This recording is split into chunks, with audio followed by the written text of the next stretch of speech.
I didn't know my life would split into a before and an after the moment I felt a hand on my thigh. It was a quiet Saturday afternoon. My daughter was playing in the next room. I was half asleep on my Aunt Helen's sofa, running on maybe 3 hours of rest after weeks of hospital bills, insurance calls, and watching my husband struggle to walk across our tiny flat with a cane. And then I felt it, a slow, deliberate touch, testing, waiting to see if I would react. In that second, something inside me snapped awake. I moved away immediately. My heart was pounding so loudly I could hear it in my ears. I told him to take his hand off me. I told him never to touch me like that again. But that was only the beginning, because when I finally gathered the courage to tell my husband everything about the touch, about the comment in the car weeks earlier, about Dennis telling my 4-year-old daughter to call him daddy, my husband didn't explode with anger. He didn't stand up for me. He didn't protect our child. Instead, he looked at the ceiling and said quietly, "We can't afford to lose his money." Those words hurt more than the touch, because in that moment, I realized something terrifying. It wasn't just about what Dennis had done. It was about what my husband was willing to tolerate and what I was willing to endure. I'm 29 years old. I never imagined I would be calculating hospital bills against my dignity. I never thought I would have to choose between financial survival and protecting my daughter. But here I am. And this is the story of how everything began to unravel. Before all of this, my life wasn't dramatic. It was small-town ordinary, the kind of ordinary that feels safe because nothing ever really changes. I'm 29. I do freelance data entry from home, the kind of work people barely notice until the rent is due and you're still awake at 2 a.m. checking invoices. My husband, Sam, is 32. We've been married for 5 years, together for a little longer than that. We have a daughter, Nadia, who is 4 years old and believes crayons can fix anything if you press hard enough. We live in a rented flat in a small town outside Pune. Not the kind of place that makes anyone jealous, but it was ours. We had a rhythm. School drop-offs, small grocery trips, weekend laundry, Sam coming home tired and smelling like dust and cardboard from the warehouse. Sam and I met the most boring way possible, through a mutual friend at a small gathering. No lightning bolt, no movie moment, just two people talking in a corner while everyone else laughed too loudly. He was steady, practical, the kind of man who listened when you spoke and didn't make you compete for attention. A year later, we got married. Simple wedding, simple vows, simple food. His biological mother had passed a few years before, so the big family wedding never really happened. Instead, my side filled most of the chairs, and Sam's world was smaller, some friends, and one person he always treated like a mother. Aunt Helen. Helen is 64, Sam's aunt by blood, but emotionally, she's his mother. She lives 10 minutes away in a small house with a garden. She's the kind of woman who remembers what tea you like and how you take your sugar. She has soft hands, gentle eyes, and that quiet authority older women have, the kind that can calm a crying child without raising her voice. I trusted Helen completely, not because she was perfect, but because she was consistent. She showed up. She never played games. When Nadia was born, Helen held her like she'd been waiting her whole life for that moment. Sam's father, Robert, is 68 and lives in another city. Quiet man. Not cold, just contained. He doesn't talk much, but when he's present, you feel it. When he visited, he'd sit with Nadia and let her chatter, listening like her words mattered. He was always decent to me, never overly affectionate, never dismissive, just steady. On my side, things were more complicated. My mother remarried when I was in college. She married Dennis, 61. Dennis had no children of his own. On paper, he looked like the kind of stepfather people would call lucky, helpful, practical, the type to fix a broken tap without being asked, bring groceries if my mother was out of town, act like he's saving everyone from inconvenience. But even in the beginning, I noticed something about him. Dennis didn't demand attention directly. He arranged things so attention naturally revolved around him. He would tell a story where he was always the problem solver, always the one who showed up, always the one who did so much. And somehow, you'd end up feeling like you owed him gratitude, even when you never asked for his help. Back then, I ignored the feeling. I told myself it was my imagination, that he was new to the family, that he was trying to fit in. And if my life had stayed ordinary, if Sam had kept working, if the bills had stayed manageable, Dennis might have stayed a slightly uncomfortable background presence. But then Sam fell at work. A warehouse accident. A fall that didn't look dramatic to anyone watching, but changed everything in our home. Severe spinal injury, nerve damage, doctors talking in careful language like they were afraid to give us hope. Sam could walk short distances with a cane. He couldn't stand long. He couldn't lift anything heavy. And suddenly, our ordinary life became a fragile thing held together by painkillers, medical receipts, and the kind of quiet fear that never fully leaves your chest. That's when the money started coming. Robert sent what he could every month from his pension. And Dennis started chipping in. At the time, I thought it was family helping family. I didn't realize Dennis wasn't helping. He was investing, and he expected returns. After Sam came home from the hospital, the flat felt smaller. Not physically, emotionally. There was a hospital smell that followed him for weeks. Antiseptic, metal, medication. He tried to act normal, but pain made him shorter with his words. Some days he was quiet. Other days, he snapped over small things. A misplaced glass, Nadia crying too loudly, me asking if he had taken his pills. I told myself it wasn't him. It was the injury, the frustration, the humiliation of going from a man who carried boxes all day to someone who needed help putting on his socks. So I carried more. I worked during Nadia's naps. I worked after she slept. I handled insurance paperwork. I argued with hospital billing departments. I learned medical terms I never wanted to know. And Dennis started coming around more often. At first, it made sense. He brought medicines my mother bought. He asked Sam how therapy was going. He sat in the living room and talked about nothing in particular. Weather, local politics, rising prices. But then his visits changed. He stopped calling before coming. He would show up mid-afternoon, let himself in after a knock that felt more like a formality. He stayed longer. Too long. Sometimes he'd sit in the kitchen while I cooked. Not helping. Just watching. The first time I really felt uncomfortable was during a car ride. It was raining. I needed to collect documents from a government office. I didn't want to spend money on transport. Dennis offered to drive me. I said yes. We drove in silence for most of the way. The sound of rain against the windshield filled the gaps between us. Then, halfway there, he said it casually. "You're still young." I kept looking ahead. "You deserve to be taken care of properly." My fingers tightened around my bag. He continued, voice calm, almost thoughtful. "If things don't work out with Sam, I'll make sure you and Nadia are looked after." I didn't answer. I didn't confront him. I told myself maybe I misunderstood. Maybe he meant financially. Maybe he meant generally.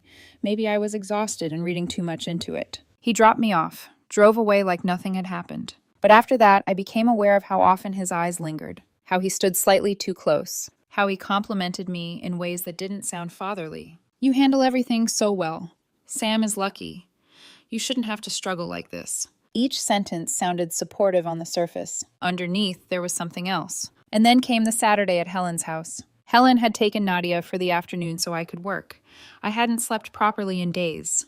I was sitting on her sofa, the fan humming above me, my body heavy with fatigue. Dennis had come by to drop off medicine. Helen was in the kitchen making tea. Nadia was playing in the other room. I drifted in and out of sleep.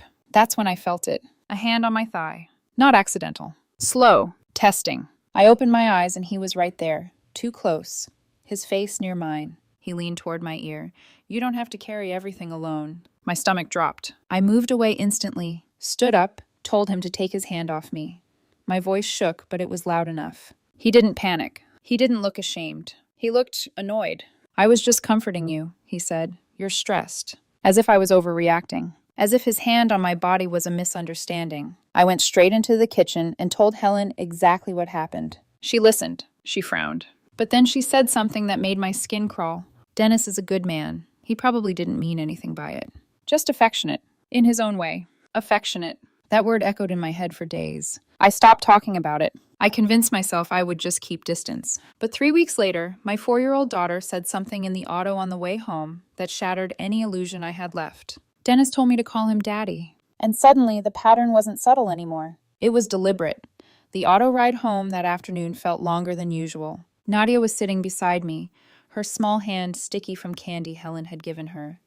She was talking in that easy, flowing way children do, about crayons, about a butterfly in the garden, about how Aunt Helen makes tea that smells funny. Then she said it. "Dennis told me I can call him Daddy." She said it lightly, casually, like she was describing a game. My body went cold. I turned to her slowly. "What did he say, sweetheart?" She looked up at me, confused by my tone.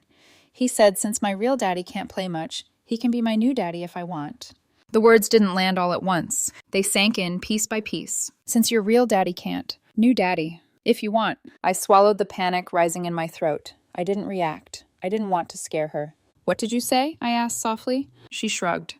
I told him I already have a daddy. I nodded. I kissed her head. I changed the subject. But inside, something had shifted permanently. This wasn't misunderstanding anymore. This wasn't affection in his own way. This was positioning, testing boundaries, rewriting roles. When we got home, I put Nadia to bed early. I sat at the kitchen table with my phone in my hand for nearly 15 minutes before typing anything. I sent Dennis a message on WhatsApp. Short, clear. Nadia told me what you said today. You do not get to tell my daughter to call you daddy. You are not her father, and you will not try to insert yourself into that role. Stay away from her. My thumb hovered over the send button. Then I pressed it. He didn't reply for 2 hours. When his message came through, it was long. You're overreacting. Nadia asked me what to call me. I just played along. She's confused about her home situation. I'm trying to make things easier for her. You're twisting something innocent into something ugly. I stared at the screen. Confused about her home situation? My daughter wasn't confused. She knew exactly who her father was. The only confusion was being introduced by him. The next morning, I called Helen. I told her everything, again. The sofa. The car. Now this. There was a pause on the line. Then she sighed. Dennis just wants to help, she said. Sam isn't able to do much right now. Nadia needs a male figure. I gripped the phone tighter. She has a father, I said quietly. Yes, Helen replied carefully, but you know what I mean. I did know what she meant. She meant Sam was weaker now. Less capable. Less present physically. And somehow that created space for Dennis to step in. I don't want Dennis around Nadia anymore, I said. Helen didn't agree. She didn't argue loudly. She just didn't agree. That calm dismissal hurt almost as much as the touch had. That Friday evening, I told Sam everything. Not just about Nadia. All of it. The car ride. The hand on my thigh. The message. The daddy comment. Sam sat on the edge of the bed while I spoke. He didn't interrupt. He didn't react. When I finished, there was a long silence. I could hear the ceiling fan spinning. The traffic outside. My own heartbeat. He picked up his phone. Put it down. Finally, he said, What do you want to do? I already told him to stay away from Nadia. Another silence. Then he nodded slowly. The next day, Saturday afternoon, Dennis showed up at our flat unannounced. He knocked once and walked in before I could even answer. He sat in the living room like he always did, like nothing had changed. Sam was in the bedroom. He couldn't move quickly enough to join us. Dennis folded his hands calmly. I think there's been a misunderstanding, he began. His tone was almost gentle. I've been supporting this household for over a year. I care about this family. I'm just trying to help. You told my daughter to call you daddy, I said. She's a child, he replied. Children say things. You put the idea there. He smiled faintly, like I was being dramatic. I've invested a lot into this family, he continued, and I expected at least some appreciation. There it was. Not money. Investment. Appreciation. I felt anger rise in my chest. You don't get to buy a role in my family, I said. His expression hardened. I don't want you in my home anymore, I continued. Leave. He stood slowly. Before stepping out, he turned and said it. Be careful before you burn bridges. Sam's medical bills won't pay themselves. It wasn't loud. It wasn't shouted. It was said almost kindly, like advice. But it was a threat, a clear one. When the door closed behind him, I stood in the living room shaking. Sam didn't come out right away. And that silence from the bedroom felt heavier than anything Dennis had said. After Dennis left, the flat felt different. Not louder, not quieter, just hollow. I stood in the living room for a long time, staring at the closed door like it might open again. My hands were trembling, but I refused to cry. I didn't want Nadia to see me break. Sam eventually came out of the bedroom, leaning on his cane. He didn't ask what Dennis had said before leaving. He didn't ask how I felt. He just sat down. The distance between us on that small sofa felt enormous. What did he say? He asked finally. I repeated it word for word. Be careful before you burn bridges. Sam exhaled slowly. That's not good, he murmured. Not good. That was his reaction. Not how dare he threaten you. Not I'll handle this. Just not good. That night we ate dinner in near silence. Nadia chattered about school, about a drawing she made of a house with 3 windows and a sun that was too big for the page. Sam smiled at her. He tried. I could see it. But when Nadia went to bed, the silence returned. We're already short some months, Sam said quietly, staring at the table. I know. Robert can't send more. I know. And your freelance work? I'm doing everything I can, I cut in, my voice sharper than I intended. He looked at me then. Really looked at me. I'm not blaming you, he said. It didn't feel like he wasn't, Then came the sentence that cracked something inside me. Maybe you could just smooth things over. I stared at him. Smooth things over? I repeated. You don't have to apologize for something you didn't do, he said quickly. But maybe you could explain it differently. Maybe Dennis didn't mean... He touched me. I know. He told our daughter to call him Daddy. I know. Then what exactly am I supposed to smooth over? Sam rubbed his forehead like he was exhausted. We can't afford to lose his help. There it was again. The money. The calculation. Medical bills versus dignity. I felt something shift inside my chest. Are you asking me to apologize to the man who touched me? I asked quietly. I'm asking you to think practically, he replied. Practically. The word felt like ice. For the first time since his accident, I didn't see Sam as fragile. I saw him as someone choosing survival over protection, and I didn't know where that left me. That night, I lay awake long after he fell asleep. Was I overreacting? Was I letting fear distort things? Had I misread Dennis? Helen thought I had. My mother definitely did. Maybe I was tired. Maybe I was paranoid. But then I pictured Nadia's small voice in the auto. Since your real daddy can't... And the doubt evaporated. This wasn't about my feelings. It was about my daughter. The next morning, I called Robert. I told him everything, every detail. The car, the sofa, the message, the threat. He didn't interrupt. He asked careful questions. Did he apologize? No. Did Sam hear him threaten you? Yes. There was a long pause. That doesn't sound right, Robert said finally. Money doesn't buy access to someone's wife or child. I closed my eyes in relief. Someone said it. Someone saw it clearly. Robert said he would try to speak to Dennis, though he wasn't sure it would help. After that call, I felt steadier. But inside my own home, nothing improved. Sam stopped bringing up Dennis altogether. He didn't defend him, but he didn't condemn him either. We coexisted. We talked about Nadia, about hospital appointments, about rent, but not about the fracture widening between us. One evening, while washing dishes, I caught my reflection in the kitchen window. I looked older, not physically, but something in my eyes had hardened. I realized I was no longer asking, did Dennis mean it? I was asking, why doesn't my husband care more? And that question scared me more than Dennis ever had. Because Dennis was an external threat. Sam was supposed to be my safe place, and I didn't know anymore if he was. The week after Dennis cut off the money felt like walking on thin ice. Nothing dramatic happened at first. No shouting, no visits, no messages, just silence. And sometimes silence is worse than noise. On Monday evening, Sam told me Dennis had called him directly. I was folding Nadia's school uniform when he said it. He called this afternoon, Sam said without looking at me. And? I kept my voice steady. He's stopping the transfers. My hands froze mid-fold. He said he doesn't feel appreciated, Sam continued. He said he won't keep funding a household where his name is being dragged. Funding. Household. Dragged. It sounded like a business deal gone wrong. Not a family fracture. What did you say? I asked. I listened.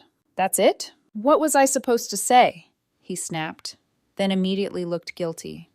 I can't fight him over the phone.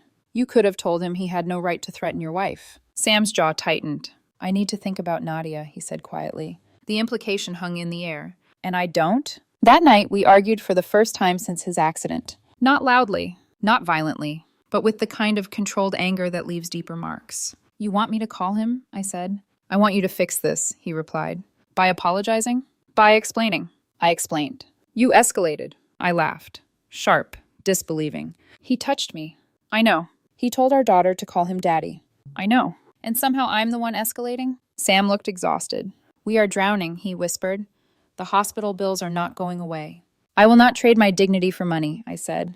And if we can't pay next month? That question hit harder than anything else, because it wasn't hypothetical. We were already calculating which bill could be delayed, which expense could wait, which necessity could be negotiated. That night, I sat at the kitchen table with a notebook, listing numbers. Income from freelance work. Robert's contribution. Medical payments. Rent. School fees. We would be short. Not catastrophically, but enough to feel it. Enough to panic. The next day, Helen called. Her voice was softer than usual. I spoke to Dennis, she said. And? He says he feels hurt. I closed my eyes. He says he's done so much for you both. So much, I repeated. Helen hesitated. He says Sam isn't able to provide the way he should, and that someone had to step up. There it was again. Step up? As if my husband's injury had created a vacancy. As if that gives him rights over my body? I asked. No, Helen said quickly. Of course not. But maybe he got carried away emotionally. Carried away. I pressed my palm to my forehead. He told Sam he earned the right to have a role in our household, I said. Silence. Helen didn't defend that. For the first time, she didn't immediately excuse him. "I'm going to talk to him properly," she said finally. "Face to face." "Can I be there?" I asked. A pause. "Yes." That Sunday, I went to Helen's house with Nadia. My stomach was tight the entire drive. Dennis arrived 10 minutes later. He walked in like nothing had changed. Like he hadn't threatened us. Like he hadn't touched me. Helen asked him to sit. I sat on the opposite side of the sofa. Nadia was in the back room playing with blocks. Helen spoke first. "She says you touched her." Dennis didn't deny it. He didn't apologize either. "I comforted her," he said. "She says you told Nadia to call you daddy. She's a child. She says you threatened to stop paying medical bills." "I'm not threatening," he said calmly. "I'm setting boundaries. I don't fund households that disrespect me." Fund. Disrespect. It sounded so clinical. "So this was an investment?" I asked quietly. Dennis looked directly at me. "I stepped in when Sam couldn't," he said. "I provided. That earns influence." My chest tightened. "You don't earn influence over my body," I said. Helen's voice hardened then. "No amount of money gives you that right," she told him. Dennis stood slowly. "You're all making a mistake," he said. He looked at me last. "You'll regret this when reality hits." And then he left. The door closed. Helen didn't chase him. She didn't defend him. She made tea. We sat in the kitchen, steam rising between us. "I didn't see it clearly before," she admitted quietly. "I thought you misunderstood. I don't think that anymore." Hearing that should have comforted me. But I felt something else. Exhaustion. Because clarity had come too late. When I returned home, Sam was waiting. "What happened?" he asked. I told him everything Dennis had said. The part about earning influence. The part about funding households. The part about regret. Sam stared at the wall for a long time. "He's wrong," he said finally. But there was no fire behind it. No action. Just acknowledgement. And something in me shifted again. For weeks I had been reacting. Defending. Explaining. Seeking validation. Now something colder was settling inside me. A realization. I might have to stand alone in this. Not because Sam didn't love me, but because he was afraid. Afraid of bills. Afraid of dependency. Afraid of being unable to provide. And fear makes people compromise things they never thought they would. That night, after Nadia fell asleep, I sat beside her bed and watched her breathe, her small chest rising and falling, her fingers curled around her stuffed rabbit. And I made a quiet promise. No matter what it cost us, no matter how tight the money got, no matter who stopped speaking to me, I would not allow a man to buy access to my child. Something in me had changed. I was no longer trying to fix the situation. I was preparing to survive it. The month after Dennis walked out of Helen's house was the hardest of my life. Not because he came back. Not because he threatened us again. But because he didn't. The silence became a weight that pressed down on everything. The money stopped completely. Robert sent a slightly larger amount one month without me asking. I knew that meant he had cut something from his own life to do it. That knowledge sat heavy in my stomach. I picked up more freelance projects. I worked after Nadia slept, my laptop balanced on the kitchen table, the fan buzzing overhead. My eyes burned most nights. Some mornings I woke up with my face still pressed against the keyboard. Sam had another follow-up appointment at the hospital. I drove him.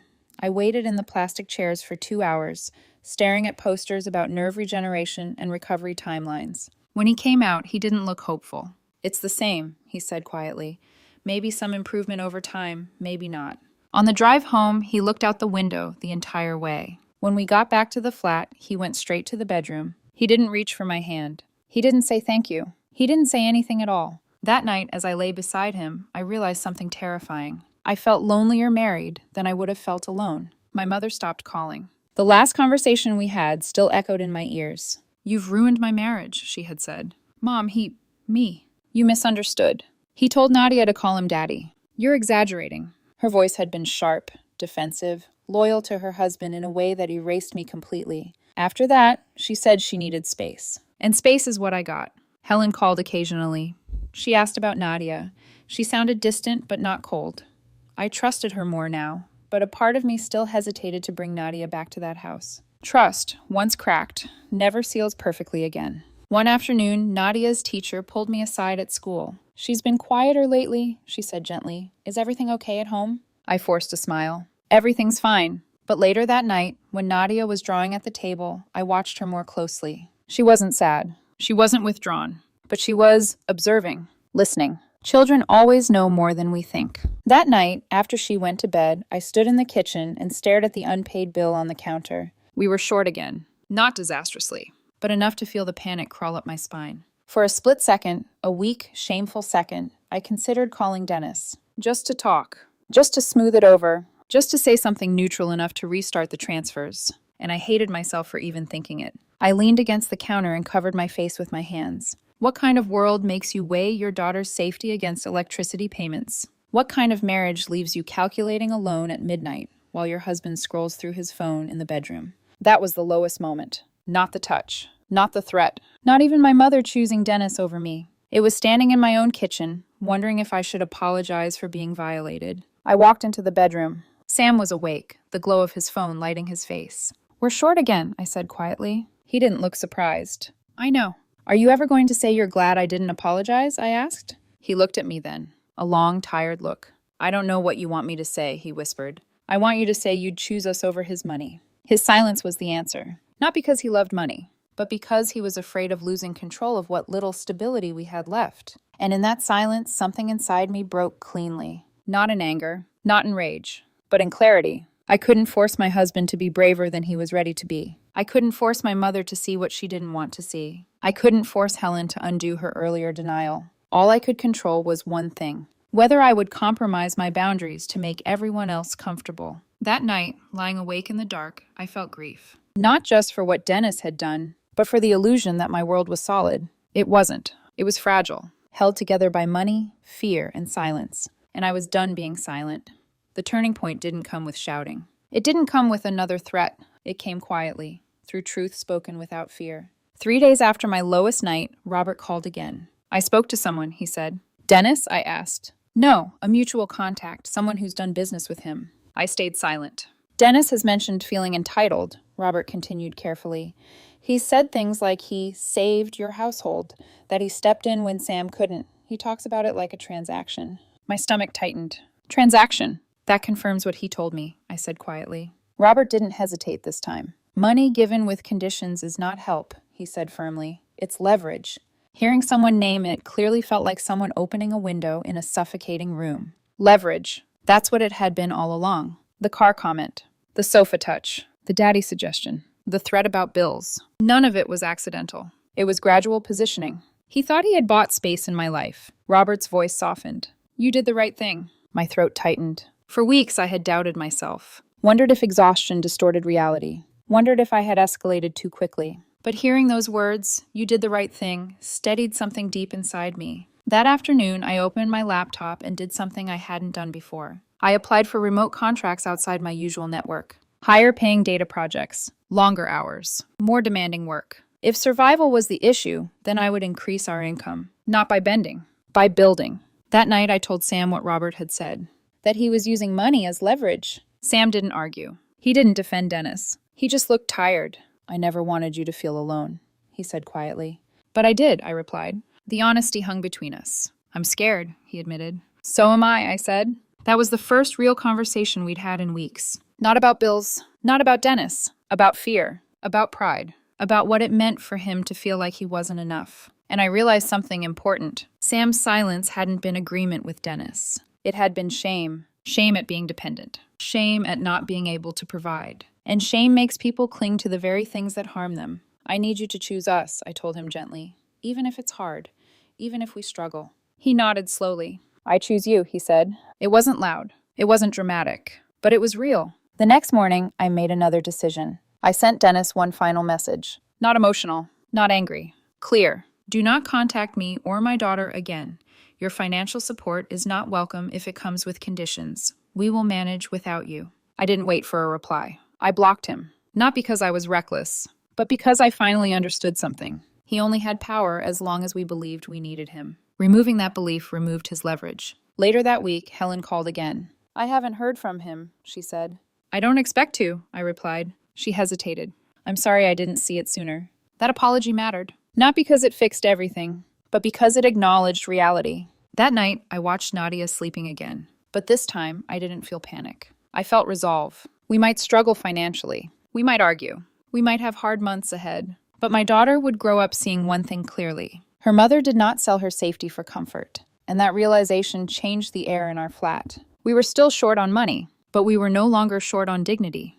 Dennis didn't respond to my final message. Not immediately. But silence doesn't mean absence. It means something is shifting somewhere else. 2 days after I blocked him, my mother called. I almost didn't answer, but I did. Her voice was tight. "What did you send to Dennis?" "I told him not to contact me again." "You humiliated him." I closed my eyes. "He touched me." "You keep saying that," she snapped. "He says you misunderstood." He admitted he felt entitled because of the money. Silence. Then, colder than before, "You're destroying this family." There it was, the accusation, as if protecting myself had detonated something sacred. "Mom," I said quietly, "if the family only works when I stay silent, then it's already broken." She hung up. That was the last time we spoke. A week later, I heard through Helen that Dennis had been complaining to extended relatives, saying I was dramatic, ungrateful, emotional. But something unexpected happened. People didn't rally around him the way he expected. Robert, quietly and firmly, had spoken to a few of them. Not with gossip, with facts. Money sent, conditions implied, threats made. Dennis had always relied on his image, the helpful, stable man who stepped in. Now that image had cracks. Helen told me something else. "He's angry," she said, "not because of the accusation, because you refused to negotiate." That sentence stayed with me. Refused to negotiate. That's what it had been, in his mind. A negotiation. Money for influence. Support for proximity. Access for obedience. When I removed myself from the table, the deal collapsed. And without the deal, he had nothing. Meanwhile, reality hit our home in practical ways. The hospital sent a reminder notice. I picked up an additional overnight contract. I slept 4 hours a night for 2 weeks straight. Sam started physical therapy again with renewed determination. Not because Dennis pressured him, but because something in him shifted too. One evening, as I was reviewing spreadsheets at midnight, Sam came into the kitchen. He stood there for a long time before speaking. "I should have stood up faster," he said. I didn't answer immediately. "I was scared," he continued, "but that's not an excuse." I looked at him. For weeks I had felt alone in this. Now I saw something different in his eyes. Not defeat, responsibility. "I don't need you to be fearless," I said quietly. "I need you to stand with me." He nodded. And that was enough. Dennis tried one last move. He contacted Sam directly from a different number. Sam showed me the message without replying. It was short. "You're making a mistake letting her control this. Think about your daughter's future." Sam deleted it, blocked the number, and handed me his phone. "I'm done," he said. That small act mattered more than any speech. After that, Dennis's influence faded quickly. Helen stopped inviting him over. Robert stopped mentioning him entirely. My mother remained distant, but even she stopped defending him publicly. Because once leverage fails, it becomes obvious. And obvious manipulation doesn't age well. Financially, we were tight. Emotionally, we were bruised. But something surprising happened. The tension in the flat eased. Sam began asking how my projects were going. He started helping Nadia with small things. Reading, coloring, even if he had to sit down more often. It wasn't perfect, but it was intentional. And intention rebuilds what fear weakens. One afternoon, Nadia drew a picture. 3 stick figures, a house, and above it, a sun that was slightly too big for the page. She pointed at it proudly. "That's us. No extra daddy, no confusion. Just us." And in that moment, I realized something powerful. Dennis lost more than we did. He lost access. He lost image. He lost leverage. And he lost the illusion that money could rewrite relationships. We lost financial comfort. But we kept our boundaries. And boundaries are harder to replace. It has been several months now. The bills are still there. The work is still heavy. Some nights I still fall asleep at the kitchen table with my laptop open. My mother and I barely speak. That wound hasn't healed. But something else has. The fear. Not completely, but enough. Sam and I are not magically fixed. Marriage doesn't repair itself in one brave conversation. We still have hard days. We still worry about money. But there is one difference now. We stand on the same side. Not perfectly, not dramatically, but intentionally. Dennis has not contacted us again. From what I hear, his image as the generous rescuer has dimmed. People don't look at him the same way anymore. He doesn't visit Helen. He doesn't show up in family discussions. Without leverage, he is just a man who overstepped. And that's the truth. The biggest lesson I learned wasn't about him. It was about myself. There was a moment, standing in my kitchen at midnight, when I almost traded my boundary for stability. I almost convinced myself that survival meant silence. But survival without dignity isn't survival. It's slow erosion. I used to think strength meant never being afraid. Now I know it means acting correctly while you're afraid. I don't know what the future holds. Sam's recovery is uncertain. The finances are fragile. My relationship with my mother may never be what it was. But my daughter will grow up knowing one thing clearly. Her mother did not negotiate her safety. And if she ever finds herself standing in a kitchen at midnight, weighing comfort against self-respect, I hope she remembers this. No amount of money earns the right to cross your boundaries. No amount of pressure justifies silence. And sometimes the quietest decisions are the ones that change everything.